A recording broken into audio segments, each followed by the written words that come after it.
আওয়ামী লীগ যখন ক্ষমতায় ছিল সাধারণ মানুষকে গড়ে থাকার মতো কোনো পরিস্থিতি ছিল না। মানুষকে গড়ে থেকে নিয়ে গুম খুন হত্যা করেছিল।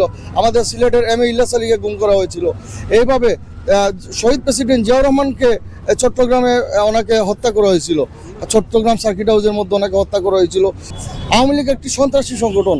এরা বাংলাদেশে কখনো চায় না বাংলাদেশের মানুষ সুখে শান্তিতে থাকুক। এরা চায় ভারতের হাতে বা পাকিস্তানের হাতে বাংলাদেশকে বিক্রি করে দেওয়ার জন্য। এই বাংলাদেশের মানুষ যতক্ষণ জীবিত আছে, সাধারণ জনগণ জীবিত আছে, কখনো বাংলাদেশকে কারো হাতে কোনো দেশের হাতে বিক্রি করে দেওয়া হবে না। কারণ বাংলাদেশের মানুষ সবসময় ঐক্যবদ্ধ ছিল। গত 5ই আগস্টে যেভাবে বাংলাদেশের এই সন্ত্রাসী ফ্যাসিস্ট শেখ হাসিনাকে বাংলাদেশ থেকে বিতাড়িত করে হয়েছিল, সেইভাবে বাংলাদেশের মানুষ আবারও রাজপথে নেমে আসবে প্রয়োজনে। বাংলাদেশ জাতি এখন চায় যে নিরপেক্ষ একটি নির্বাচন। বর্তমানে যে দেশের পরিস্থিতি, আমি গতদিন শিকার হয়েছি। মতিঝিল মেট্রো স্টেশন থেকে নামার পরে আমাকে অজ্ঞান করে আমার 22,500 টাকা আমাকে নিয়ে যাওয়া হয়েছে। বর্তমানে আইন শৃঙ্খলা বাহিনীর কোনো পরিস্থিতি ভালো নেই বাংলাদেশে। বাংলাদেশে যতক্ষণ একটি নিরপেক্ষ সরকার, নির্বাচিত সরকার না আসছে, ততক্ষণ বাংলাদেশে আইন শৃঙ্খলা পরিস্থিতি স্বাভাবিক হবে না।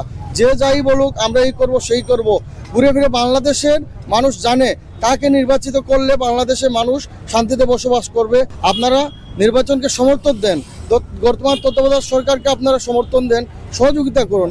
আমি দেশবাসীকে অনুরোধ করব, আপনারা দেশনেত্রী বেগম খালেদা জিয়ার জন্য দোয়া করবেন।